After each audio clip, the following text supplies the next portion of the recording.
جو بندہ ایسا ڈائلاگ، ایسا کلمہ لوگوں اور عوام کے سامنے بول دیتا ہے کہ اللہ رب العزت میری دعا کو نہیں سنتے، تو پھر اللہ رب العزت ایسے بندے کی دعا کو نہیں سنتا، کیونکہ اس نے تعجیل کی، اس نے جلدی کی، اس نے اللہ کے اوپر بد اعتمادی کی۔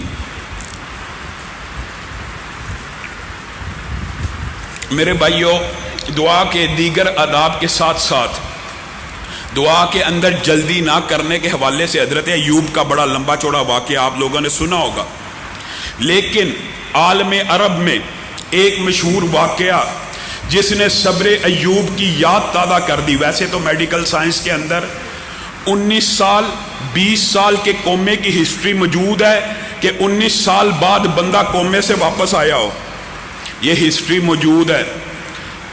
یہ بند کر دیں یار، یہ ہسٹری موجود ہے، لیکن عالم عرب میں، سعودی عرب میں یہ اخبارات میں خبر چھپی کہ ایک بندہ 14 سال کومے میں رہا، اس کی بیوی اور اس کا ایک بچہ ہر روز ہسپتال میں 2 دفعہ آتے تھے۔ جو ملاقات کا ہسپتال میں ٹائم ہوتا تھا وہ روزانہ آئے۔ 14 سال کے اندر انہوں نے ایک ناگہ نہ کیا، وہ بچہ ہر روز اپنے باپ کو غسل دیتا، اس کی غلاظت کو صاف کرتا، اس کو اچھی طرح نہلاتا، اس کی بیوی آتی ہر روز۔ ڈاکٹروں نے تنگ آ کے اس کو کہنا شروع کر دیا کہ آپ ہمیں اجازت دیں، ہم اس کی آکسیجن وغیرہ یہ جو مشینیں اتار دیں۔ بیوی بچے نے کہا یہ حرکت نہیں کرنی، ہم اپنے اللہ سے پر امید ہیں کہ ایک دن بیوی نے کہا میرا خاوند صحیح حالت میں بیٹھا ہوگا، اور بچے نے کہا میرا باپ ایک دن بالکل صحیح سلامت ہوگا۔ ہسپتال والے امید چھوڑ چکے ہیں، عملے والے امید چھوڑ چکے ہیں، ان بیوی اور بچوں نے امید کا دامن ہاتھ سے نہیں چھوڑا۔ 14 سال گزر گئے، 14 سال بعد بیوی ایک دن ہسپتال میں داخل ہوئی، کیا دیکھا؟ خاوند بستر کے اوپر بیٹھا ہوا اس کا انتظار کر رہا ہے، اس کی آنکھوں میں پانی آ گیا۔ عملے نے، ڈاکٹروں نے آ کے خوشخبری دی، کہا میڈیکل سائنس کے اندر، عرب کے اندر دنیا کے اندر تو 19 سال کے 20 سال کے واقعے موجود ہیں، لیکن عالم عرب میں پہلا واقعہ ہے کہ 14 سال کے کومے کے بعد کوئی بندہ ہوش میں آیا ہو، اور وجہ آپ ہیں، آپ کی استقامت ہے، آپ کی دیکھ بھال ہے، آپ کی نگرانی ہے۔ اللہ کی قسم، ورنہ تو ہم تنگ آ کے 1-2 سال بعد بندے سے اولاد کو ہٹا دیتے ہیں اور گھر والوں کو منا لیتے ہیں کہ بس اس کو اللہ کی سپرد کر کے اللہ کے پاس جانے دو۔ تم کیا عمل کرتے تھے؟ بیوی نے کہا میں گھر جا کے اپنے رب سے دعا کرتی تھی، اللہ ایک دن میری زندگی میں ایسا لانا کہ میں اپنے خاوند کو اپنی آنکھوں سے تندرست دیکھوں، اور یہ میرا جو بچہ ہے یہ محلے کے غریبوں کے اندر خیرات اور پیسے کو تقسیم کیا کرتا تھا، اور ان کو پیسے دینے کے بعد کہتا تھا میرے باپ کے لیے دعا کرو کہ میری زندگی میں ایک مرتبہ میرے سر کے اوپر شفقت سے ہاتھ پھیرے۔ آج ان دعاؤں کا نتیجہ ہے، اور ان غریب آدمیوں کی اور لوگوں کی اور اس خیرات کا نتیجہ ہے کہ تم دیکھ رہے ہو میرا خاوند زندہ سلامت بالکل صحیح حالت میں موجود ہے۔ مایوس نہیں ہونا دعا سے۔ کئی مرتبہ صبر، کئی مرتبہ آزمائش لمبی ہو جاتی ہے، لیکن اللہ کی قسم اگر اللہ دعا نہیں سنتا نا، اگر کوئی بندہ یہ سوچتا ہے نا میری رب نے نہیں سنی، جس کی رب نے نہیں نہ سننی اس کی پھر دنیا میں کسی نے نہیں سننی۔ کیا ہی ایک عمدہ شاعر نے بات کہی ہے، اس کا مفہوم اور ترجمہ آپ کے سامنے رکھتا ہوں۔ میں جب چھوٹا سا بچہ تھا کھلونے توڑ دیتا تھا، میری ماں میرے لیے کھلونا جوڑ دیتی تھی۔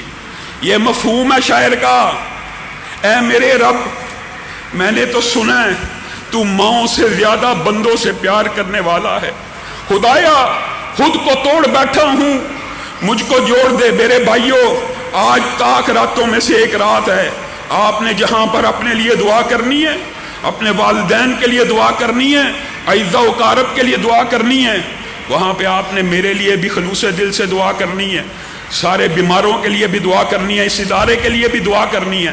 اللہ کی قسم، جس کی رب سننے پہ آ جائے وہ کسی مخلوق کا محتاج نہیں ہو سکتا۔ حضرت حسن بن سفیان رحمہ اللہ، اتنا مشہور واقعہ ہے، اعلام النبلاء کے اندر امام ذہبی نے بھی باسند لکھا، اور البدایہ والنہایہ کے اندر ابن کثیر نے بھی باسند لکھا ہے۔ حسن بن سفیان 9 ساتھیوں کے ہمراہ مصر کے اندر حدیث کا سبق حاصل کرنے کے لیے گئے۔ اب جو زیادہ راہ ساتھ لیا ہوتا ہے اس دور کے طالب علموں کا آپ کو پتا، جو مال لیا تھا ختم ہو گیا. طالب علموں نے کہا حسن بن سفیان اللہ پہ توکل کر کے ہمیں ساتھ لے آیا ہے، اب 1 دینار بھی پاس موجود نہیں کھانا کھانے کو، اٹھ اور لوگوں سے امداد کی اپیل کر، محلے میں نکل، پیسے مانگ. حضرت حسن بن سفیان کے دل کو چوٹ لگی کہ میرے ساتھی جو حدیث کے طالب علم ہیں ان کا توکل اللہ سے اٹھ رہا ہے. کہا ٹھہرو، مجھے 2 رکعت نماز کو ادا کرنے دو. 2 رکعت نماز ادا کی، اللہ رب العزت کی بارگاہ میں گڑ گڑائے، روئے، دروازے پہ مسجد کے دروازے کے اوپر دستک ہوئی. امیر، مشہور امیر گزرے امام احمد بن ابو العباس الترکی کا قاصد آیا ہے. کیا لے کے آیا ہے؟ 9 تھیلیاں لے کے آیا ہوں. 9 تھیلیاں کس لیے؟ ہر تھیلی کے اندر سونے کے 100 دینار موجود ہیں. کس لیے؟ حسن بن سفیان کے لبوں پہ مسکراہٹ آنا شروع ہو گئی. کہا اللہ نے میرے توکل اور اعتماد کو ضائع نہیں کیا. اللہ کی قسم میں لوگوں کے سامنے در در کے آگے ہر ایک کے آگے ہاتھ نہیں پھیلا سکتا تھا. میرے دل میں خیال آیا کیوں نہ اس کے آگے ہاتھوں کو پھیلاؤں. کہاں ہر بندے کے سامنے ہاتھ کو پھیلاؤں گا، آج اس حکم الحاکمین کے سامنے ہاتھوں کو پھیلاتا ہوں. دیکھو کتنی عظیم مدد آئی. اور پوچھا ابو العباس ترکی کو ہمارا خیال کیسے آیا؟ کہا آج ہی دوپہر کلولے میں سو رہے تھے، خواب آئی کہ حسن بن سفیان اور اس کے 9 ساتھی مسجد کے اندر بیٹھے تیری مدد کا انتظار کر رہے ہیں اور تو ان کی خدمت سے غافل ہے. انہوں نے ہمیں حکم دیا ہے یہ 900 دینار سونے کے پہنچا دیے جائیں اور کل وہ خود تشریف لائیں گے. پھر مصر کی بہت بڑی جامع مسجد ابو العباس ترکی نے حسن بن سفیان کو بنا کے دی اور اس کی ارد گرد کی ساری زمین حدیث کے ان طالب علموں کو عطا کر دی. لوگوں یہ تو آپ نے انبیاء کی دعاؤں کے واقعات سنے ہوئے ہیں، آپ کو امتیوں کی دعاؤں کے واقعات اس لیے سنا رہے ہیں. اور ایک بات یاد رکھیے، اللہ رب العزت ظلم کی دعا نہیں سنتا. دعا کے آداب میں سے یہ بھی ہے کہ حد سے زیادہ تجاوز نہ کیا جائے. حد سے زیادہ تجاوز کا کیا مطلب ہے؟ بندے کی والدہ فوت ہو گئی ہیں، والد فوت ہو گیا، بندہ اللہ کے سامنے ہاتھ پھیلا کے کہ اللہ اس کو زندہ کر دے. نہیں، یہ اللہ تعالیٰ اعتدال اور حد سے زیادہ تجاوز کرنے والی دعاؤں کو پسند نہیں فرماتے. جو اللہ کی سنت ہے وہ تبدیل نہیں ہوتی. ہاں کرامات ہوتی ہیں، دعاؤں سے تقدیریں بدل جاتی ہیں، لیکن اس قسم کی دعائیں نہیں کرنی. اور بات آئی ہے تو یہ بھی سمجھ لیجئے مظلوم کی بد دعا سے بھی ڈرنا ہے. ہم جس کو بد دعا کہتے ہیں نا وہ اصل میں مظلوم کی فریاد ہوتی ہے اپنے رب کے سامنے. صحیح سند کے ساتھ یہ واقعہ بھی موجود ہے کہ عرب کے بازاروں کے اندر ایک نوجوان بازو کاٹے ہوئے، کٹا ہوا بازو ہے اور لوگوں کو آوازیں دے کے کہہ رہا ہے اللہ کے لیے کسی پہ ظلم نہ کرنا، اس ظلم کے نتیجے میں یہ بازو جسم سے جدا ہو چکا ہے. لوگ کٹھے ہوتے تھے، وہ روزانہ اپنی یہ سٹوری اور قصہ سنایا کرتا تھا لوگوں کو عبرت، واعظ اور نصیحت کرنے کے لیے کہ اللہ کی قسم کسی مظلوم کی بد دعا اصل میں وہ بھی دعا ہوتی ہے. مظلوم کے حق میں وہ دعا ہے، تیرے اور میرے لیے وہ بد دعا بن جاتی ہے. اور اللہ رب العزت نے 6 پارے کی ابتدا یہاں سے کی ہے، لا یحب اللہ الجہر بالسوء. اللہ تعالیٰ بری دعا اور بری بات کو پسند نہیں فرماتا ہے، الا من ظلم، لیکن جس کے اوپر ظلم ہوا ہو وہ بد دعا کر سکتا ہے. اس نے اپنا واقعہ ہر روز سناتا تھا. کیا تھا واقعہ؟ مشہور ہے، شاید بعض ساتھیوں نے سنا ہو.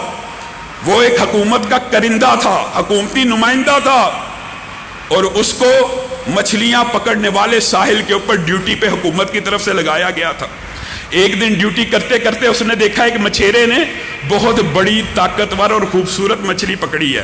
اس کے دل میں لالچ ہوئی. حکومت کے ایجنٹوں کی اور حکومتی اداروں کے آپ کو پتہ نمائندوں کی ہر دور میں یہی اصلت رہی ہے، عوام کے مال کو اپنا حق سمجھتے ہیں.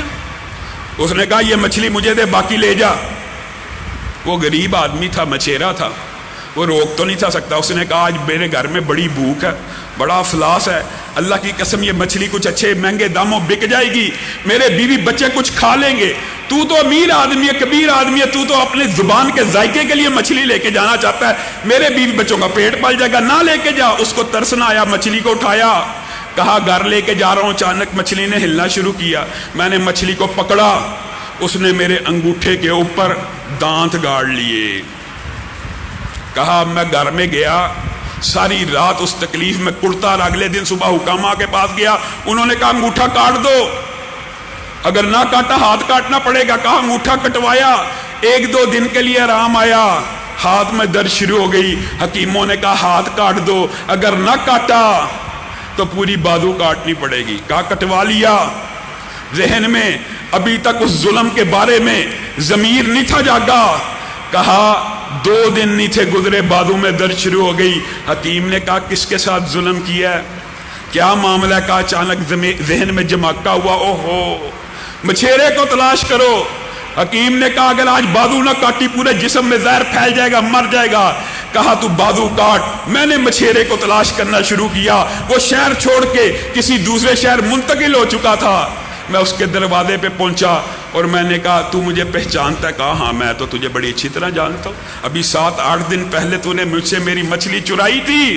کہا پھر اللہ کی رضا کے لیے مجھے معاف کر دے، یہ بازو اسی ظلم کا نتیجہ ہے۔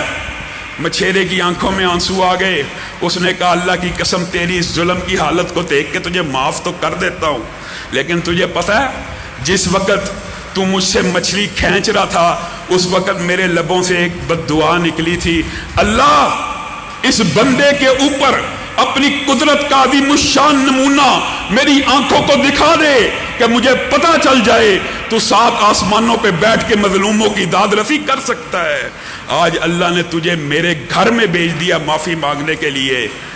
اور وہ خود کہتا تھا نوجوان ہر روز یہ داستان سنا کے، اللہ کی قسم اگر میں مچھیرے سے پہلے دن معافی مانگ لیتا تو شاید میرا ہاتھ بھی نہ کٹتا، اور اگر میں اس دن معافی نہ مانگتا تو آج دنیا میں بھی نہ ہوتا۔ لوگوں دعائے مرد مومن تقدیروں کو ایسے بدلتی ہے، میں نے اور آپ نے اخلاص پیدا کرنا ہے۔ دعاؤں میں حضور قلب بھی ہونا چاہیے، یہ نہیں بندہ غافل دیز کے ساتھ واک کر رہا ہے اور منہ سے استغفر اللہ استغفر اللہ استغفر اللہ، ٹھیک ہے ذکر ہے، ذکر کی اقسام ہے، لیکن جس گناہ کی توبہ کرنی ہے اس کے لیے نادم ہو کے حضور قلب کے ساتھ توجہ کے ساتھ، جو تیر نشانے کے بغیر چھوڑا جائے وہ کسی کو بھی لگ سکتا ہے، جو تیر نشانہ باندھ کے چھوڑا جائے۔ اسی لیے حدیث کے الفاظ ہیں غافل دل کی دعا قبول نہیں ہوتی، کہ بندہ کس کو پکار رہا ہے، بندے کو یا نہیں آ رہی، پکار اللہ کو رہا ہے، پکارتا تو اللہ کو ہے، اور غفلت کا مظاہرہ اس طرح کر رہا ہے اس پکار میں سنجیدہ ہی نہیں۔ اللہ تعالیٰ تو دلوں کے بھید بھی جانتا ہے، اس لیے دعا اس طرح حضور قلب سے ہونی چاہیے جیسے بدر کے اندر کتنا خوبصورت شاعر نے شعر کہا ہے کہ فضائے بدر پیدا کر فرشتے تیری نصرت کو اتر سکتے ہیں گردوں سے، کتار اندر کتار اب بھی نبی کریم سجدے میں رو رہے ہیں۔ نبی کو رونے کی ضرورت ہوتی ہے؟ اللہ نے وعدہ کیا ہوا ہے کہ میں تیری مدد کروں گا فرشتوں کے ساتھ، امت کے ساتھ، پھر بھی رو رہے ہیں، پھر بھی گڑ گڑا رہے ہیں، اتنا روئے حضرت ابو بکر نے کہا بس کر دیجئے، بس کر دیجئے، آپ کا رب آپ کو تنہا نہیں چھوڑنے والا۔ کہا جب تک آسمان سے وعدے وعید نازل نہیں ہوتے میں محمد کا سر نہیں اٹھے گا۔ اللہ نے آسمان سے جبریل کو بھیجا، آپ کے ساتھ فرشتوں کی فوج بھی لڑے گی، فرشتے بھی اتریں گے، جبریل و میکائیل بھی اتریں گے۔ نبی کریم نے اس سے پہلے سر کو نہیں اٹھایا۔ اور قتیبہ بن مسلم کا مشہور واقعہ ہے، قتیبہ بن مسلم اپنے لشکر کی صفیں سیدھی کر رہے ہیں اور آج خوش ہیں، مسلمان جہاد کے میدانوں میں اپنا نام کما رہے ہیں۔ 1 لاکھ کم از کم 1 لاکھ کی فوج، قتیبہ بن مسلم کی فوج کم از کم 1 لاکھ کی ہوتی تھی، اتنے بڑے جرنیل تھے۔ لیکن جنگ شروع ہونے والی ہے، قتیبہ بن مسلم جنگ شروع کرنے سے پہلے اپنے 12 کے 12 سپہ سالاروں کو حکم دے رہے ہیں محمد ابن واسع کو ڈھونڈ کے لاؤ۔ سبحان اللہ، کتنا بڑا ولی اللہ لشکر میں موجود ہے۔ محمد ابن واسع کو ڈھونڈ کے لاؤ۔ جب تک محمد بن واسع آ کے دعا نہیں کرے گا فتح کی، قتیبہ بن مسلم پہلا تیر بھی نہیں چھوڑے گا۔ لشکری گئے ڈھونڈنے کے لیے، کیا دیکھا؟ محمد بن واسع تو ویسے ہی نیک انسان تھے، وہ اللہ کی طرف، آسمان کی طرف انگلی اٹھائے ہوئے ہیں اور آنکھوں سے پانی جاری ہے اور دعا کر رہے ہیں اللہ قتیبہ بن مسلم کی قیادت میں مسلمانوں کو کامیاب کرنا، اللہ قتیبہ بن مسلم کی قیادت میں مسلمانوں کو کامیاب کرنا۔ ابھی قتیبہ نے کہا بھی نہیں، قتیبہ کو خبر ملی کہ محمد بن واسع جن کو آپ ڈھونڈ رہے ہیں وہ تو اس عمل پہ مشغول ہے لشکر کے اندر. تو قتیبہ بن مسلم کے کلیجے کو ٹھنڈ پڑی اور کیا کہنے لگے, والذی نفسی بیدی, قسم ہے اس جان کی, اس ہاتھ کی جس کے قبضہ قدرت میں میرا ہاتھ ہے یا جس کے ہاتھ میں میری جان ہے, اس کی قسم, لا اصبعو, اور بعض روایات کے اندر لا اصبعو محمد ابن واسع خیر عندی من 100,000 سیف شہیر ومن 100,000 مقاتل تریر. اللہ کی قسم جس کے ہاتھ میں قتیبہ بن مسلم کی جان ہے, محمد بن واسع کی اٹھی ہوئی ایک انگلی میرے لیے ان 1,00,000 چمکدار تلواروں سے بہتر ہے, میرے لیے ان 1,00,000 لشکریوں جریر اور بہادر اور جرت مند لشکریوں سے بہتر ہے. اور جنگ شروع ہوئی, گاجر مولی کی طرح دشمنوں کو کاٹ کے رکھ دیا. صحابہ, تابعین, تبا تابعین انتظامات پورے کرتے تھے, توکل اللہ پہ کرتے تھے, لیکن اس سے پہلے اللہ رب العزت کی بارگاہ میں آ کے پھر گریہ داری بھی کرتے تھے, توکل کے سارے اسباب پورے ہو جائیں. گھروں کی اصلاح کا بہت سے ساتھی بار بار پوچھتے بھی ہیں, میرے بھائیوں اصلاح کے سارے طریقہ کار, وہ جو آپ کے سامنے سارے دروس رکھے ہیں, تربیت کے سارے انداز کر لینے کے بعد پھر کرنا کیا ہے؟ دعا اللہ سے مانگنی ہے. ربنا ہب لنا من ازواجنا وذریاتنا قرۃ اعین. کہنے کا مطلب ہے اپنی پوری کوشش کرنے کے بعد دعا کس سے کرنی ہے؟ رب سے کرنی ہے. اور ڈاکٹر احمد کا مشہور واقعہ, سعودی عرب کے ڈاکٹر ہیں, سرجن ہیں, ہڈیوں کے مشہور سرجن تھے 80 کی دہائی میں. انہوں نے خود اس واقعے کو متعدد پلیٹ فارمز کے اوپر بیان کیا. بہت بڑے ڈاکٹر تھے. انہوں نے کہا فلائٹ میری اڑی ریاض سے ابہا جانے کے لیے, تھوڑی دیر بعد پائلٹ نے اعلان کیا فنی خرابی ہو گیا, طائف کے اندر اتر گئی فلائٹ.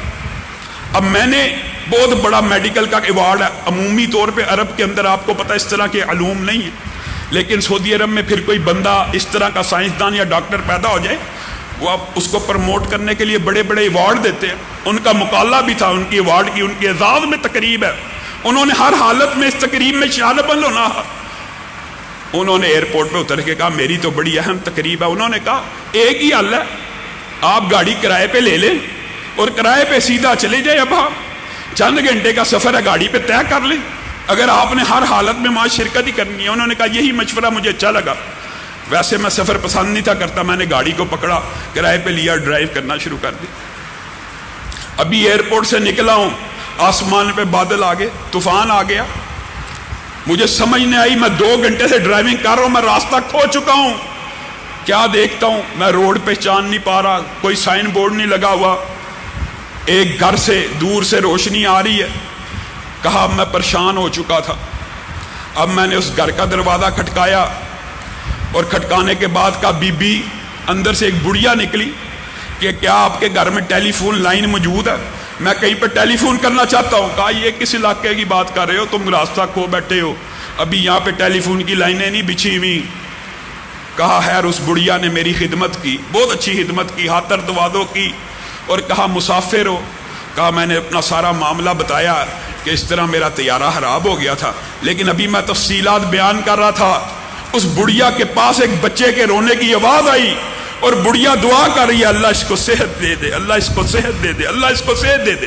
میں نے پوچھا آپ کی دعا اللہ رد نہیں کرے گا, یہ آپ کس کے لیے دعا کر رہی ہے؟ کہہ رہی ہے یہ میرا یتیم پوتا ہے, اس کا باپ مر چکا ہے, اس کو ہڈیوں کی ایک ایسی بیماری ہے کہ پورے قصبے والوں نے کہا ہے کہ سعودی عرب میں ایک ہی ڈاکٹر ہے جس کا نام ڈاکٹر احمد ہے, وہ اس کا علاج کر سکتا ہے. ڈاکٹر احمد کہتے ہیں میری آنکھوں سے زاروں قطار آنسو بہنے لگے. میں نے کہا بی بی اللہ کی قسم میں ہی ڈاکٹر احمد ہوں, اور اللہ نے کان پکڑ کے مجھے تیرے سامنے پیش کر دیے. وہ طیارے کا خراب ہونا, وہ رستے میں طوفان آ جانا, ایک بڑھیا کی دعا اللہ جب سننے پہ آئے پھر یہ نہیں دیکھتا کہ اپنے بندے کی مدد اور ہیلپ کیسے کرنی ہے. اسی طرح جعلیات کا ایک واقعہ بیان کر کے اپنی بات کو ختم کروں گا. جعلیات کے مدیر نے عبد المالک مجاہد صاحب نے یہ واقعہ اپنی کتاب میں لکھا اور انہوں نے براہ راست سنا. جعلیات کا مدیر تھا سعودیہ کا, اس نے خود یہ واقعہ ان کو سنایا کہ ہندوستان کا ایک بندہ تھا, وہ ہمارے ادھر آیا, اس کے اوپر قتل کا شبہ تھا, گرفتار ہو گیا. قتل اس کے کمپنی میں ہوا تھا, اس کو گرفتار کر لیا گیا. سارے شبے اس کے اوپر, اس کے ساتھیوں کے اوپر جاتے تھے, لیکن وہ بندہ دل سے یہ جانتا ہے کہ میں قتل میں ملوث نہیں, اگرچہ میرے ساتھی ملوث ہیں یا نہیں. وہ خود اس قتل میں ملوث نہیں تھا, اور ہندوستان کا بندہ تھا, سیکولر اور ملحد ذہن کا. مطلب یہ کہ نہ ہندو تھا, نہ سکھ تھا, نہ عیسائی تھا, نہ مسلمان تھا. ویسے اس کا جو طبعی رجحان تھا وہ عیسائیت کے قریب تھا. وہ مدیر جعلیات کہتے ہیں کہ ابتداً اس کا طبعی رجحان عیسائیت کے قریب تھا. کہتے ہیں جب وہ گرفتار ہوا تو سعودی عرب میں جو تفتیش کا نظام ہے وہ بڑا سخت اور کرخت قسم کا. کہتا اس بندے نے مجھے یہ خود واقعہ سنایا کہ پہلے دن جب میں پکڑا گیا نا تو میں نے کہا میں عیسائیوں کے رب سے دعا کروں گا, اللہ تعالیٰ وہ یعنی جو عیسائیوں کا رب ہے اس کو پکار کے کہ اگر تو سچا ہے تو مجھے نجات دے دے. کہا میں نے عیسائیوں کے رب کو پکارا, 4-5 دن پکارتا رہا, کوئی ریلیف نہیں ملی. میں نے سکھوں کے خدا کو پکارنا شروع کیا, کوئی ریلیف نہیں ملی. میں نے ہندو دیوتاؤں کو, بتوں کو نام لے لے کے, ہندوستان میں پلا بڑا تھا, ایک ایک بت کو جانتا تھا, ہر ایک کا نام لے کے پکار لیا. کہا کبھی سوچا بھی نہیں تھا کہ مسلمانوں کے رب کو پکاروں گا, لیکن میرے دل میں خیال آیا ہر ایک مذہب کے معبود کو پکار لیا ہے, اگر مسلمانوں کے الہ کو بھی پکار لوں گا, آزما لوں گا, تو اس میں کون سی قباحت ہے. کہا میں نے کہا اے مسلمانوں کے خدا, اگر تو سچا ہے, تو جانتا ہے کہ میں اس گناہ میں شامل نہیں, مجھے آزاد کر دے. وہ بندہ کہتا ہے جعلیات کے مدیر کو, اللہ کی قسم ابھی پہلا ہی دن تھا, پہلی مرتبہ مسلمانوں کے رب سے دعا کی, ہاتھ نیچے نہیں ہوئے. قاصد آیا اور کہا تیری بریت کا پروانہ جاری ہو گیا. جعلیات کا مدیر کہتا ہے میرے سامنے آ کے بیٹھا اور مجھے آ کے کہتا ہے اپنا ہاتھ بڑھائیے, میں نے اسلام کو قبول کرنا. میں نے کہا کیوں, کوئی اشکال, کوئی شبہ؟ اس نے کہا میرے جتنے اشکالات تھے اور شبے تھے اللہ نے جیل کی 8-10 دن کی زندگی میں اتار کے رکھ دیے. لوگوں اگر درد دل کے ساتھ, خلوص نیت کے ساتھ اللہ رب العزت کی بارگاہ میں آ کر اللہ رب العزت کو پکارا جائے, اللہ کی قسم محیر العقول واقعات آج بھی ہو سکتے ہیں. یہ آپ کے سامنے جو چند واقعات رکھے ہیں یہ نبیوں کے نہیں ہیں, یہ امتیوں کے, عام لوگوں کے واقعات ہیں. اللہ رب العزت ہمیں صحیح معنوں میں اپنے آپ کو منانے کا طریقہ سکھلا دے. آج آپ سب ساتھی مل کے دعا بھی کریں خلوص دل سے. انشاءاللہ ابھی 8 تراویحوں کے بعد محتسم بھائی کا درس ہوگا اور اسی دوران شیخ مبشر ربانی صاحب بھی تشریف لے آئیں گے تقریباً 11:15 بجے کے قریب. اس کے بعد ان کا درس ہوگا. آپ سب ساتھیوں نے دعا بھی کرنی ہے, اور اس کے ساتھ ساتھ آپ کو پتہ ہے کہ عید کا ٹائم 6:15 بجے ہے. فطرانے کے اندر بھی آپ نے یہ جو مسجد کے خدام ہیں ان کے حوالے سے ہم فطرانہ بھی اکٹھا کر رہے ہیں, صدقہ زکوٰۃ ڈونیشنز وغیرہ, اس معاملات میں اس ادارے کو ہرگز نہ بھولیے. سبحان ربک رب العزت عما یصفون وسلام علی المرسلین.